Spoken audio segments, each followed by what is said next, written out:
Ladies and gentlemen, boys and girls, and co-parents of all ages, this podcast is for you. Introducing and the center ring, the Amicable divorce expert, Judith Weigel.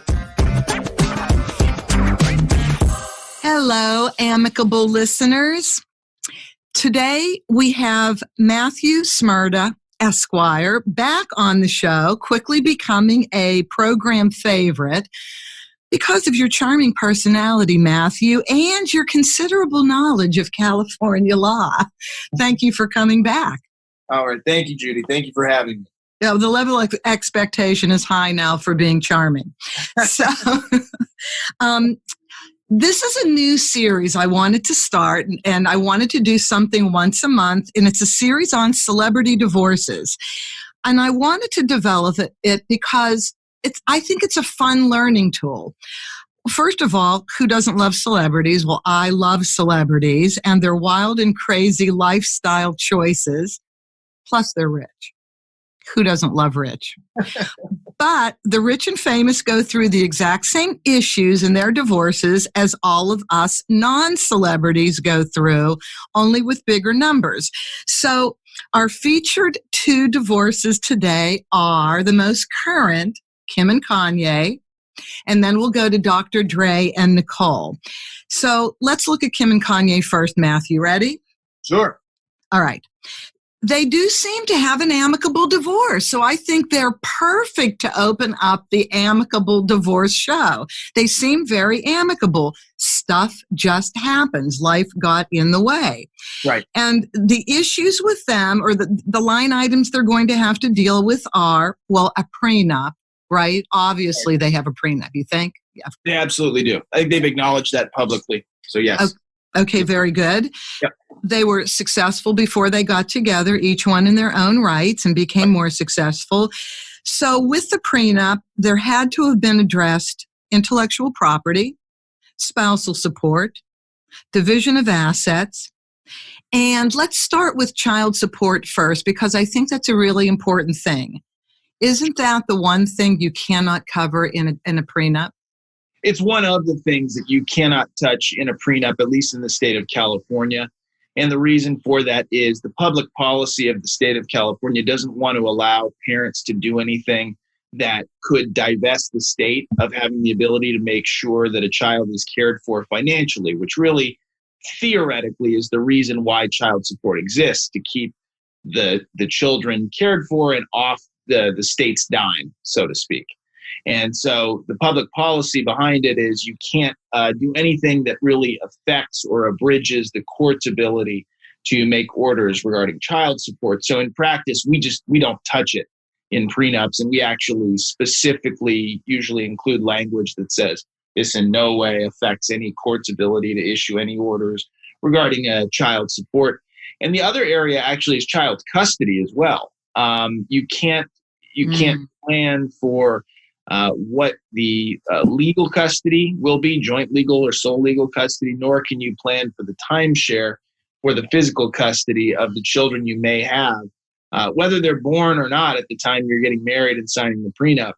You just can't do it for the same reasons that the court doesn't want to lose its ability to make sure these kids are cared for. So, understandable. So in the world of child support, and we're dealing with very wealthy people, how have you seen people of that level of wealth deal with child support? Well, it actually is kind of an interesting thing. I have a case right now where this is a big issue. It actually circles back to what's called the high earner doctrine, or the reasonable needs doctrine in California. And without getting too technical, basically what that means is when the algebraic formula that exists to calculate child support, it kind of breaks down once you get to a high level of income, because the way it's structured, there's no relative costs of, tuition for a private school. You pay the certain amount of tuition regardless of whether you make $100 million a year or $1,000 a year. You can only buy so many groceries from Whole Foods. You can only, have so many of these affluent lifestyle things. And when you start getting into the spectrum of people who make, $10 million a month or whatever it might be, that formula breaks down and it becomes impractical. So that's where this doctrine came in. It's called, like I said, the reasonable needs or the high earner doctrine. And what it basically says is that the court, well, the way it works is this. So either the parties have to agree or the court has to first calculate a guideline number, meaning use the algebraic formula to show the high number of child support. And then from there, the court actually can deviate downwards to a lower number to figure out, well, what do these children reasonably need?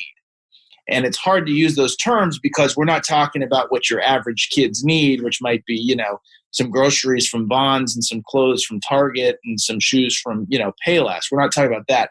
We're talking about reasonable under the circumstances. So it actually completely changes the game of the litigation because normally in most support cases, it's about the income numbers. How do we get to the guideline? But this actually becomes different. It's, well, what is the lifestyle? What are the expenses? What are the things happening with dad or mom, assuming they're opposite gender parents? What's happening with dad or mom? What's the dichotomy between the lifestyles? Is dad taking them on private jets? And is dad expensing that through the business? Is dad, taking them to Sundance and Cannes and, all these fun places, whether it's business or not? Does he have a car for the nannies? Do the nannies have their own car? If they have a car, do they each have their own car? Is it a Range Rover? You get into these details. Are they spending $1,000 for birthday presents for their friends? You get into the lifestyle that's unlike anything that most of us live. A lifestyle where it wouldn't be unreasonable to have a Brazilian blowout for a teenage daughter 3 times a week at the house, just things like that are just. I just want to be their children. All of a sudden, adopt me, please. Okay, this is really interesting because I have not dealt on that level. The highest earning couple that I dealt with in my practice in mediation and filing, $25 million, and it was the easiest divorce ever. He said, "I can always make money. Just split it down the middle. Done." Right. That was easy. Okay, but so back with this, though, yeah. Do you think, and it's just supposition, do you think that on this level of wealth that there's even a child support payment at all? Probably not. That's exactly where I was going to go with it. I think that, one of the benefits when you have 2 very successful and financially independent parents is neither is counting on the other for their livelihood. And so, again, I'm not on this case. I don't know what their real details are, but I think we can all just look from the outside and see nobody's going hungry. Nobody's want for anything. They both have significant income and resources at their disposal. So most likely it's the kind of deal where each child's needs will be paid for when they're in the care of the parent. And there is no actual support payment from either party to the other. And, one thing I wanted to say was, the reason why this is probably so amicable is actually for a number of reasons. Number one, this has probably been negotiated for at least the last 6 to 8 months secretly. The deal was probably made when the filing happened. That's a move that the attorneys involved in this case and the Dr. Dre case often will try and do, that they'll reach a deal before the public ever finds out. And that's because both parties have financial interests in their public image and their public persona, and going through a divorce and nasty custody battle can be bad for business, And so Laura Wasser, who's the attorney handling it on Kim's behalf, she's notorious for her confidentiality and being secretive. And one of the methods that she utilizes is negotiating the deal before anything is filed often. So that's probably why where they're at now is so amicable. And that's probably why it wasn't so amicable months ago. When they were living separate and apart and they were going at each other on social media. That's right. I remember that. And that's probably when the real negotiation was happening, to be honest. Because there is a public apology by Kanye that he was, and I want to get into mental health issues and custody in a second, or co-parenting, but he was going through, he said, a bipolar episode and apologized publicly on Twitter to Kim. And you just mentioned about public image affecting their businesses and their related business deals. Right. And of course, TMZ is my Bible when I'm reporting on celebrity divorces to this audience. Right. But Gap and Adidas are the two companies that are branding companies for Kanye, and they amped up. It's in this report, they said they were fine. And so I guess, but everybody was conscious probably of that. So in a case like this, there's a couple other things you'd expect to see. Number one, you'd expect to see what's called a confidentiality agreement and a protective order. Those are documents that would be done by agreement between the parties and attorneys that would essentially bar the disclosure publicly of sensitive information such as trade secrets, dealings with these public companies, things like that, from ending up in the court file where TMZ could pull them. So usually people are united in that issue because, again, it doesn't really help anybody for those details to get out. And they're kind of common in any sort of high asset case. We generally use a protective order and confidentiality agreement. And number two, TMZ and the media probably will never know the details of how this divorce actually is being hashed out, which is different than the other, 99% of people that go through a divorce. The average person goes through a divorce, their judgment, which is the final document, whether it's from a trial or it's by settlement, gets filed with the court. And that's a publicly available document. It's a document that if anybody were to go and pull, they can find out, okay, who got the Bank of America account, who got the Volvo, who got the retirement account, how much is being split. All that information is set forth. And we don't generally see that for celebrities that have gone through divorces. And you may ask yourself, well, why is that? Well, there's a technique that you use when you want to maintain that confidentiality, and I call it, for lack of better description, the bare bones judgment. So what gets filed with the court is a quote-unquote bare bones judgment that just basically says these folks are divorced, these are their children, and all other orders pertaining to child custody, child support, spousal support, division of assets are in a separate stipulation for settlement that's not being filed with the court. That stipulation is not going to be filed with the court unless and until there's a problem enforcing it. So there's trust on both sides here, but it keeps all the details out of the public, so we don't know who's getting the X number of shares in the Yeezy brand or the home in Calabasas or whatever. We won't know that unless and until there's a problem. And then I'll tell you this. So in the cases I've had where I've come in where the judgment's not publicly filed, let's say we want to modify child support later down the line, we have to file that document. I have, within the last 2 years, I had a case where the document was confidential. There was a procedure for how to file it. I followed the procedure. And I received a letter from another law firm threatening to sue me personally if I filed that judgment. So I had to file it completely redacted, but for the one little thing that we were trying to change. So the point is people guard that privacy, very tightly. And I'm sure that everybody involved has signed off on any kind of non-disclosure agreements that exist under the sun that impose serious financial penalties for breaking that confidentiality. Well, Matthew, then, where is that larger document kept if it's not filed? In the lawyer's offices. It's not in the public record. It's not filed under seal. It's not given to the court. It's just, it exists. It's a binding document under California Code of Civil Procedure 664.6. There's lots of language in there saying that. The orders are effective forthwith, but they're not publicly available for confidentiality reasons. Okay, so when the average person is mortified over the idea that people can go to a public website and at least see a case profile. You can't really open the documents. There are some people that don't even want people to know they're even divorced. Right. And they ask, can't this be done confidential? And you do have to have the court's approval for that. You do. Right? If you want your legal marital status to be dissolved and changed from married to single, you have to have a court order doing it. Whether you agree on it or not, you have to have a court order doing it. But everything else, you can get that bare bones status only judgment with the court reserving jurisdiction on the other issues. Now, the drawback of doing it that way that these high profile people do is God forbid people don't follow the orders, you don't have a valid court order that's enforceable. You have to go to court to get it turned into a court order. For example, if somebody were not to follow the custody orders, the child custody schedule, you can't show your secret stipulation to the LAPD and have the LAPD come in and turn the children over. Right. That's not going to happen. But the reason why people aren't afraid of that is when you're at that level, you probably have a private security firm that you work with that has capabilities beyond what the LAPD is capable of doing.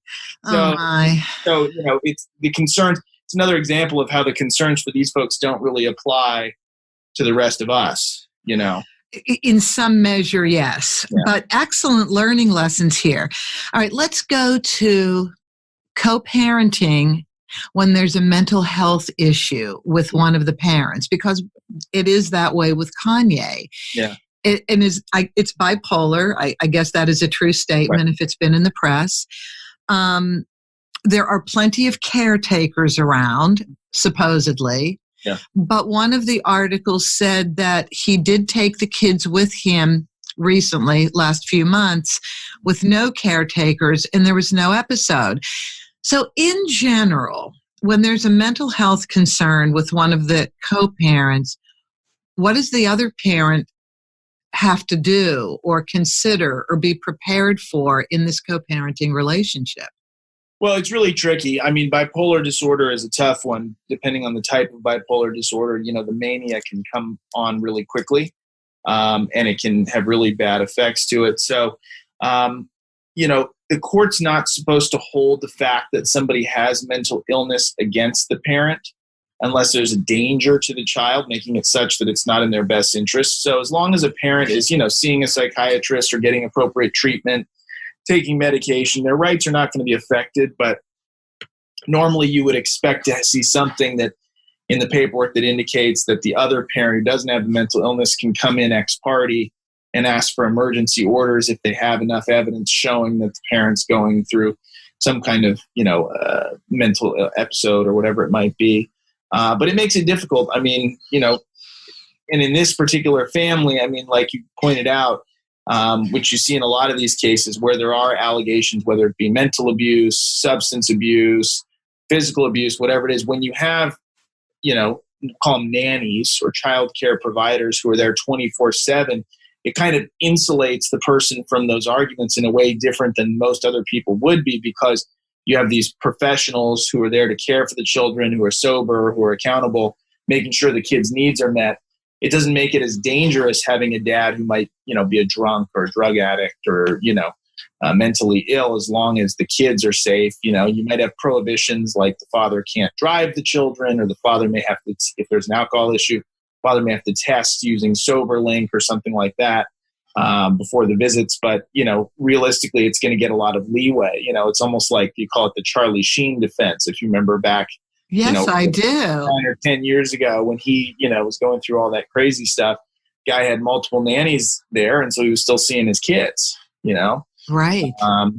So, it's just an example of the different way of life, I guess, in that stratosphere.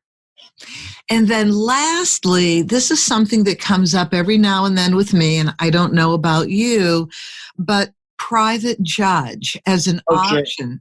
Yeah. Can you talk about that? What is a private judge? Yeah. How do you get one? Absolutely. Absolutely. So there's a private judge generally refers to a man or a woman who served on the bench in the court publicly and then retired, and now is offering their services in a private alternative dispute resolution capacity. And so there in Los Angeles, for example, there are a number of known companies that these judges go work for that provide them with, the office space and the staff and all of that. And they charge for their services in the same way that lawyers do, usually by the hour with a retainer. And, there are very good ones. For example, the former presiding judge of the Los Angeles Superior Court, Thomas Trent Lewis, just retired and now is offering his services as a private judge. The same with his predecessor, Hank Goldberg. He's been doing it for a long time, as well as many other judges, Judge Roy Paul, Judge Scott Gordon, all these people that have been on the bench for a long time that then retire and then want to still be involved and help. And so what they can do, to answer your question, they can do a number of different things. The threshold question is whether are they going to have binding authority or non-binding authority. And what the difference is if they have non-binding authority, really they're doing the same thing that you do, Judy, which is being a mediator. They're helping people bridge the gap and reach an agreement with one another without having the power to make any binding orders or decisions or anything like that someone might not be agreeable to. They're trying to make a deal, right? Right. That's a very common use of retired judges. And the reason why is because, they've seen a lot. I mean, their experience on the bench, they can say, hey, I had this case, I had that case, I tried this issue, and this is my thought process. They give you a look behind the robe, so to speak. And they give you a more, humane way of saying, well, and even though I was making a decision, it could have easily gone that way. It could have easily gone this way. It helps people settle, But they also file paperwork too, don't they? Private judges? Well, that's more in the binding. That's in the binding capacity. So let me. In the non-binding capacity, they might help you type out a deal memo or something, but they're not going to file the judgment. That would be up to the lawyers involved. But yes, so in the binding capacity, yes, they do. In a binding capacity, here's kind of the theory behind it. If I'm getting too academic, I apologize. But so the California Constitution actually allows for court cases to be handled by someone who used to be a judicial officer, a former judicial officer.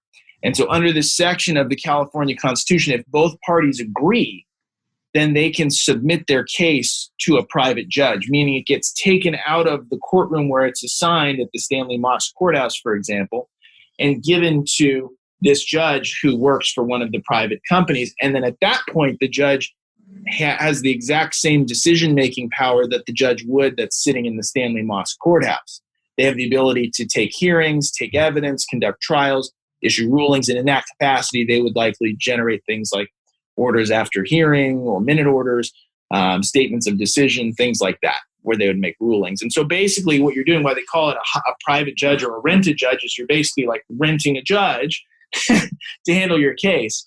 And the reason why people like that, particularly celebrities, is because the trial now happens in a private conference room in Century City, as opposed to the public courthouse where the media can go. So you're buying yourself privacy.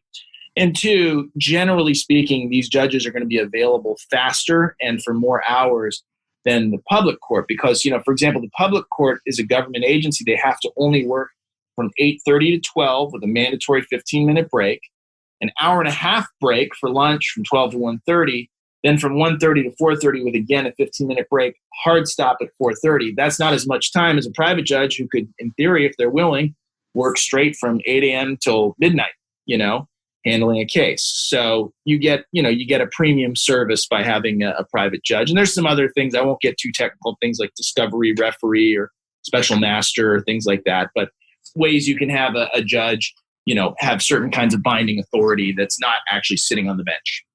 And so anybody can really hire a private judge. You don't have, Sure. Anybody can. So their costs aren't ridiculously expensive, are they?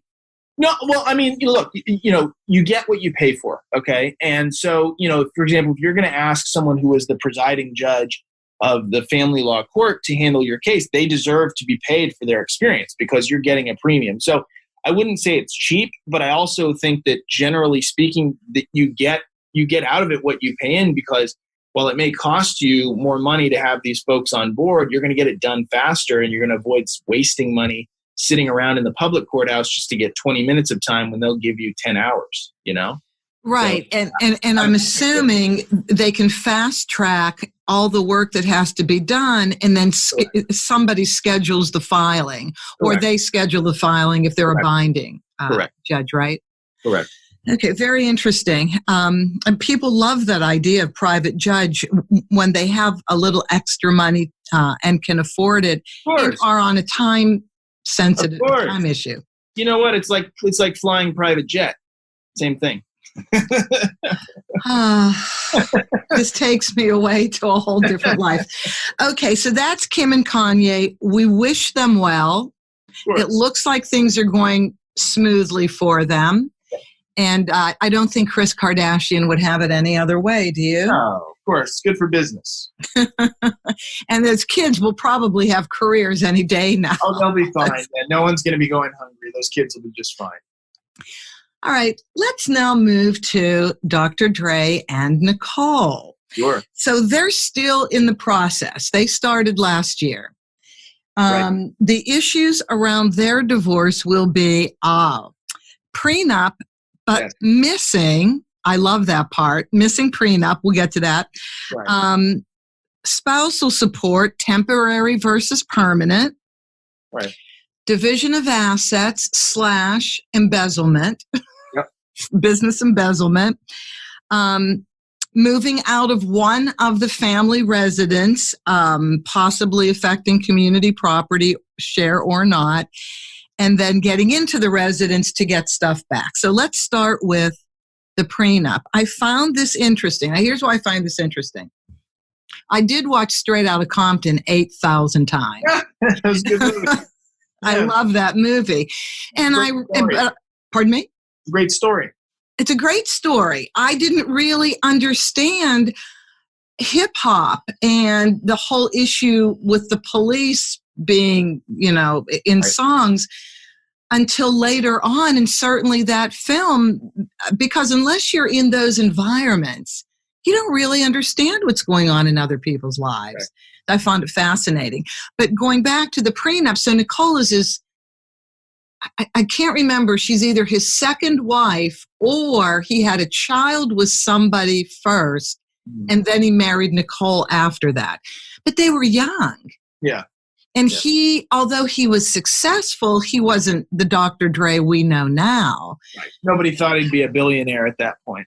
Well, thank you to Jimmy Iovine selling the beats to Apple, and that will come with embezzlement. Okay, so the missing prenup. Can a prenup really be missing? Well, sure. I mean, the original copy can be missing, but generally speaking, a good prenup would have a couple of protections against that.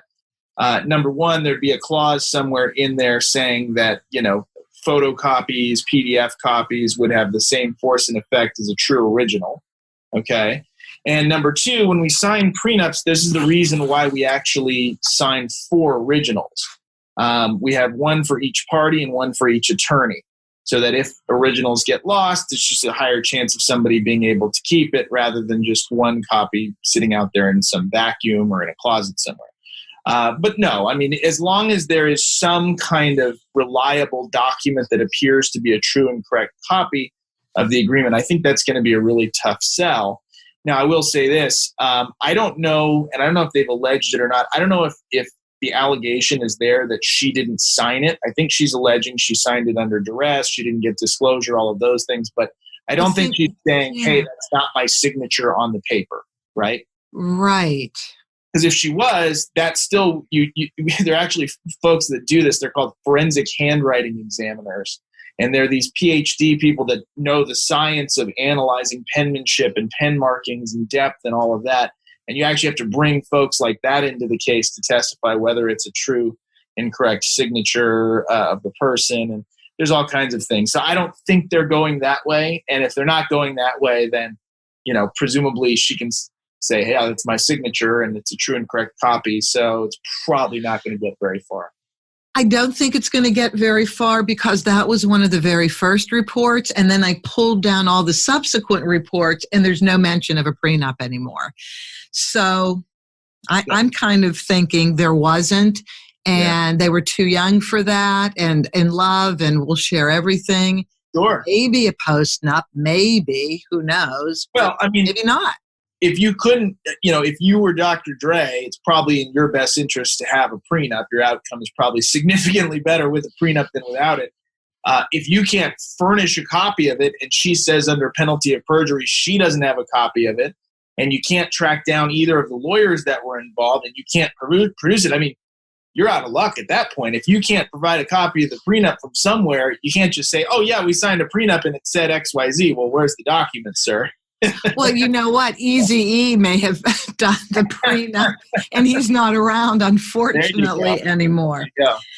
Right. Okay, now spousal support. Now this is interesting because what most people may not know is there is temporary spousal support and permanent spousal support. That's right. That's right. So here's one article, if I may read some excerpts from it, on temporary versus permanent. She was asking for $2 million a month in temporary. Oh, that's it? Oh no, there's plus. I haven't finished. Yeah. The court. I'm reading from TMZ. I know. The court approved schedule establishing the factors in computing spousal support entitles Nicole to somewhere between $138,622 a month to $81,002 a month. I mean, that's a fairly substantial spread. Yeah. Once this case is resolved, Dr. Dre discontinues his current practice of paying for all of her expenses, and he says Nicole is going to have to tighten her belt. So let's stop there for a second. Sure.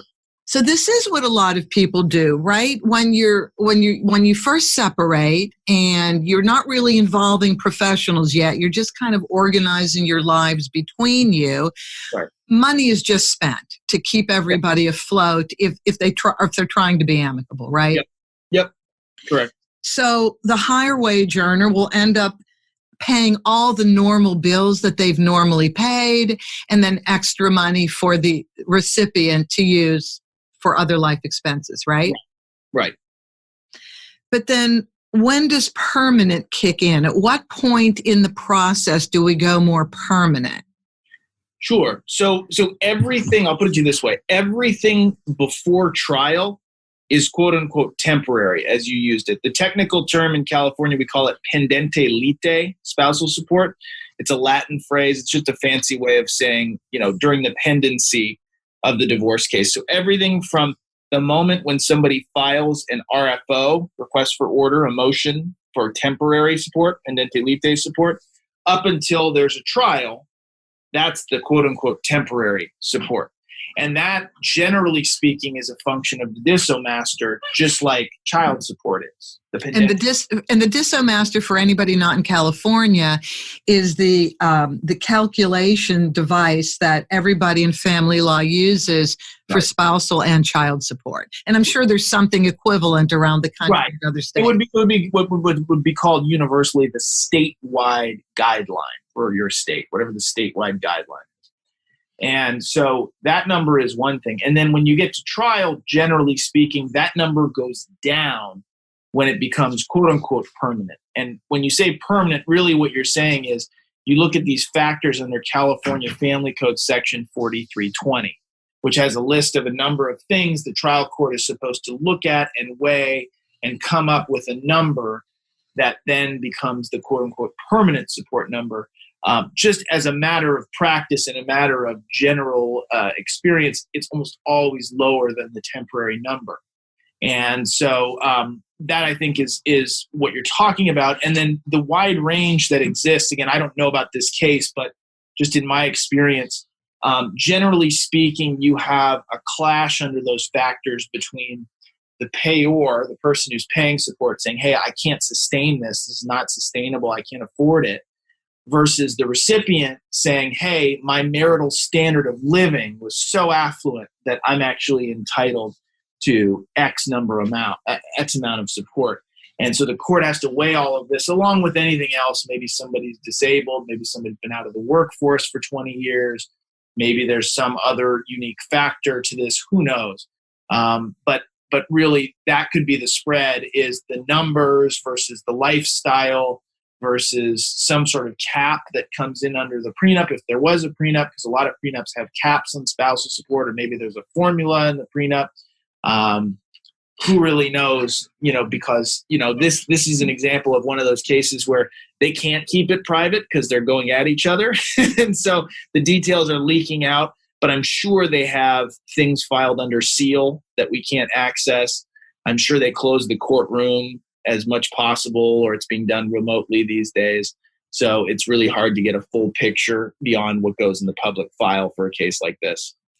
Well, before we get a little bit more into marital standard of living, I want to finish with where they settled supposedly, because this is now a later report from January of this year. And here's what it says. It says he's agreed to pay his estranged wife $2 million in temporary support. It doesn't say per month. It just says $2 million, but he's not going to pay the $5 million she wants for her divorce attorneys. Now, Matthew, this would be my incentive to go to law school, that I could just do one of these cases at $5 million and retire. What about you? Well, let me put it to you this way. It sounds a lot more glamorous than it actually is. I happen to know both law firms that are on this case. Again, Dr. Dre's counsel is Laura Wasser in her firm, and his wife's counsel is Lisa Meyer's office, Meyer, Olson, Helfand, and Myers, all very well-respected attorneys, and both very large firms with, I can't remember the count, but you're talking, dozens of lawyers working on a case like this. So when you hear a $5 million payday, it doesn't mean one lawyer is working and earning $5 million. It's probably a composite of a team of lawyers working around the clock at, a collective billable hour rate of, $10,000 an hour or something. Collective. Sorry about that. Including staff and all. I almost had a heart attack. No lawyer have the gall to bill that high. but let's say you have 10 lawyers working on the case, which would be a lot, plus maybe 3 or 4 staff members. When you add up the collective hourly rate of those lawyers, it's possible it could reach that level.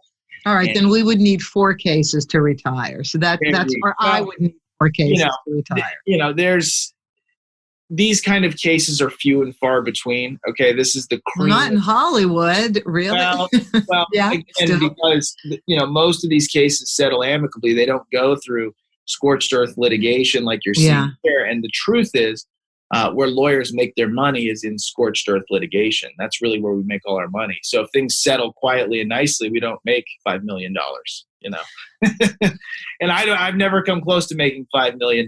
So you will, Matthew, just because you're so charming and knowledgeable, of course. But wait, it is a one-time payment for temporary support because their next hearing or trial date is in April. Yeah, it's probably what we would call temporary, interim, unallocated spousal support subject to reallocation. And right. That's the fancy way of saying, hey, I'm going to throw a chunk of money at you, but I'm going to reserve my right to go back once we have more information and figure out what the right number should have been. And to the extent I overpaid you, I should get some sort of credit. To the extent I underpaid you, I'll owe you the difference. But for now, I'm going to give you this big pile of money. And it ends with, because you had asked before, what kind of money problems do they have? It ends with, Dr. Dre will continue to cover Nicole's living expenses in this temporary time at the Malibu home, which is where the Beats deal started when Jimmy Iovine from Interscope Records was walking down the beach, because I did watch the Defiant Ones another 8,000 times, and that's where they came up with the headphones concept, the Beats headphones for Apple. But so pay Nicole's living expenses at the Malibu home, her mother's expenses at the Palisades home, but he will not, and here's where he drew the line, pay for her security costs. Yeah. That's how I wanted to end that. Well, you can't blame him. No, not at all. Somewhere. I know, you do have to draw the line in the Malibu beach sand. So now let's go to marital standard of living, spousal support, and division of assets. So can you please address what is the marital standard of living, and does it apply to both people? Sure. Well, I mean, technically it should apply to both people in the sense that it was this life that they created together. It really is a way of describing the way that a married couple conducted themselves during marriage, generally speaking, towards the end of marriage. how they lived, how much money they spent, what they did they travel, where did they live, where did they go, did their children go to private school, what kind of cars did they drive, did they have domestic help, what kind of groceries did they buy, did they get beauty treatments, did they get plastic surgery, did they go to the salon all of the time, did they have personal trainers, just the deep, really. Well, yes to all of that.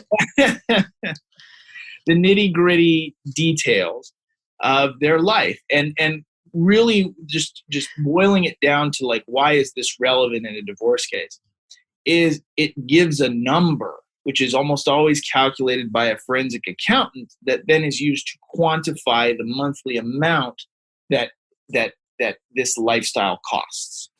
And in doing that, then you can kind of figure out the lifestyle budget. And so really where it's the most relevant, generally speaking, is for the outspouse figuring out kind of what is their ceiling. Because if their lifestyle is X amount, it's really hard to go above that lifestyle. So the goal of the outspouse is to move it as high as it possibly can go. And then really what happens on the other end of that, the in-spouse, the payor, the one who's paying support, their goal is to minimize it. So what they generally do, for example, if you have somebody who is self-employed, their tactic is they're going to say, well, wait a second, my ex is saying we spent all this money and crazy stuff, but look, at the end of the day, all we could spend are after-tax dollars. So our lifestyle is only my after-tax earnings, okay? The difference being that if somebody can show, oh, we were running all this money on credit cards, oh, we were doing this, doing that, running it through the business, versus him saying, okay, my after-tax bottom line is this amount. Now you have a spread that could be quite substantial. Okay, but you know how I hear it normally, and you probably do too, depending on who you're representing. Let's Sure. just say you're representing the lower wage earner. Sure. And the lower wage earner wants to live exactly the way they lived as a couple in one home. But the lower wage earner quite often wasn't working at all. Right. And so, my thing is when I'm talking to people, well, the way you lived with all the money going into one home is going to be different when you have two homes. Right. So how do you explain to the lower wage earner, well, maybe not exactly the same way? Well, yeah, if you're talking about just explaining it to them, I think the simplest way to do it, as I tell a lot of my clients, is you're going from one household to two households on the same source income. So it's just mathematically impossible to recreate 200% using 100% inflow. It just doesn't work. So you have to understand that regardless of what the law says, that's just reality. Because, this ties back into the permanent support thing, which is, lifestyle, marital lifestyle, that's just one factor the judge has to weigh in accordance with the ability to pay, the income. So what you're saying is true. Let's say they spent $200,000 a month. If they don't have $400,000 of income, and I'm not even taking into account tax, I'm just saying $400,000 of income, there's no way that the person can pay $200,000 to their ex and then keep their $200,000 so that they both have an equal lifestyle. It's just mathematically impossible. So, that's where the balance of the factors comes in under 4320. And, it's true. Unless the couple happen to hit the lottery before getting divorced, their lifestyles are both going to go down. And that's just the reality. It's because you're dividing up an estate into two, Thank you. And I think sometimes, and I get it, everything's emotional. Yeah. The spouse that's the lower wage earner or non-wage earner might be really mad if they're not the ones who asked for the divorce, or if they asked for the divorce because of malfeasance of some sort on the wage earner. And I'm just supposed to continue to live the way I was living. And it's a tough conversation to have. It's a very tough conversation, and it's a tough pill to swallow. And I find, the higher in lifestyle and station in life people get, the harder it is for them to go back down. Yes, it's really difficult. Yes, and so we're in Los Angeles, and the entertainment industry is here, and that's where you have mega moguls everywhere: film, television, talent agencies, and such. And Matthew, when I was dealing with some of the film producers some years ago, when we had movies in theaters, it's very difficult for them to change. There's an ego involved, and there's just a taste for life that is almost impossible, and they will go into debt. They will sell their film royalties just to be able to drive the same car and live in the same neighborhood. And right. It is what it is. What it is. And then, the more they do that, the harder the crash is when it all comes apart. Because it will at some point. Reality does take over, doesn't it? Unfortunately. Well, the entertainment business too, it's hard to have a long sustained career in that business. I mean, the very lucky few have these multi-decade careers, but for many, they get some big hits, they get a lot of money flowing in, and it's hard to sustain that. And so, classic Hollywood story, I guess. Let's go to division of a business as an asset and embezzlement. So here's why I'm tying the two together. Yeah.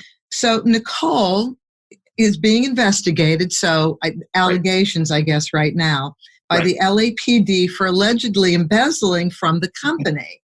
Right. Dr. Dre's business partner, Larry Chapman, recently went to the police and filed a report claiming Nicole withdrew hundreds of thousands of dollars. And I'm sorry, Nicole, I really don't mean to throw you under the bus, but allegedly, definitely allegedly, withdrew hundreds of thousands of dollars. But this does come into play with regular people too, from their business account without authorization, because her name was on the account, and the amount of money allegedly was $385,000. So, can this business be community property, first of all? Well, it depends on if they have a prenup or not. I mean, if they have a prenup, then most likely that's going to control unless somehow the prenup's overturned. But let's, for discussion purposes, assume they don't. Then yes, I mean, the business was either created during marriage, or even if it existed before marriage, there was growth during marriage by virtue of work efforts by one of the spouses. So that either way, that creates a community property interest. So yes, I mean, there is a community property interest. The $1 million question, or in this case, probably like the $10 or $100 million question, is how do you value that interest, right? And so I'm sure they both, on both sides, have very good teams of forensic accountants that are very experienced in business valuation and tracing and certified fraud examination. And probably what happened was these transactions were caught by one of the forensic accountants, and now this is being used as leverage to try and push someone into settlement, because it's very unusual to go to the police. Frankly, the police probably don't have the same resources that these folks do as far as investigation goes. So I think it's unlikely, and not to minimize the amount of money, but that amount of money in that size of an estate is fairly small. $385,000 out of everything being relative, yes. Yeah, out of an 8 or 9 figure estate, however big it is. It's probably being used as leverage, realistically, to try and get her to settle, because it sounds like it would be a breach of fiduciary duty and a misappropriation of community property funds by her. Could she do it? If she was on the account, she certainly had the right to take the money, but what she did with it, if she, moved it offshore or something like that, that's going to be a breach of fiduciary duty. So in regular land, non-celebrity land, when one party who really doesn't work in the business has access to a business account, along with maybe other joint bank accounts, once a divorce is filed for, don't laws go into effect that one person can't just take on their own? Doesn't there have to be open disclosure? True. Those are called the family law automatic temporary restraining orders in California, or the family law ATROs, as we call them. And yes, those in theory prevent either spouse from, I think it's transferring, hypothecating, encumbering, selling, or otherwise disposing, I might be mincing my words, but of any assets, regardless whether they're personal, held in a business, community property, separate property. You're not supposed to do it, but there are exceptions, and one exception would be in the ordinary course of business, so the business can continue operating, or for the necessaries of life. So that's where it comes, a little bit more into play. And what would happen is, if somebody's on the account, according to the bank, they're allowed to take the money. So it's not like they're committing fraud if they're an account holder. But the question would be, well, what did they do with the money after they took it? And is that a breach of their fiduciary duties to their spouse, or a breach of their duties owed to the company as an officer or a shareholder or whatever it might be? And then those may trigger different legal remedies. And then just so people don't get nervous if this has happened, the listeners in their lives, any monies taken maybe out of turn can be justified in the settlement once everything's pulled together, right? Generally speaking, yeah. I mean, generally speaking, you can figure that out. It's not the end of the world. I mean, obviously, if there was some sort of criminal element to it, like, for example, if she hacked into his bank and fraudulently she found the passwords, wasn't on the account, something like that. Different story versus an account she's entitled to, which she presumably has access to and permission to use. That's a different story, So, okay. Let's finish with that one lingering question that I think all of us get from our clients, and that is, I'm afraid to leave the house. We're not getting along. We know we're going to file for divorce, but all of my friends have told me that if I leave the house, I give up my interest in the house. No. True or not true? No, not true at all.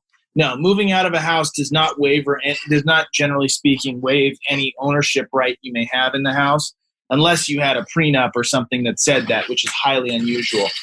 No, what I think that the general misconception and why people would say that is, once you vacate the house, it's very hard to get back in. So, you have to understand that once you're out, you're pretty much out until the case is resolved. And that's why people hang around. And that's why you have divorces where people are going through a divorce. I'll give you an example. Today, I was in a settlement conference by Zoom, and the couple are still living together, and they're doing this conference with a judge trying to settle their case in different rooms of the house. And so we're doing a Zoom call, myself and the other lawyer, and then this couple who are on opposite ends of their house at the same time. Oh, my heavens. And part of that is neither wants to give up the advantage of being in the house and also the advantage of being with the children. Oh, that's interesting. I hadn't really thought about it that way.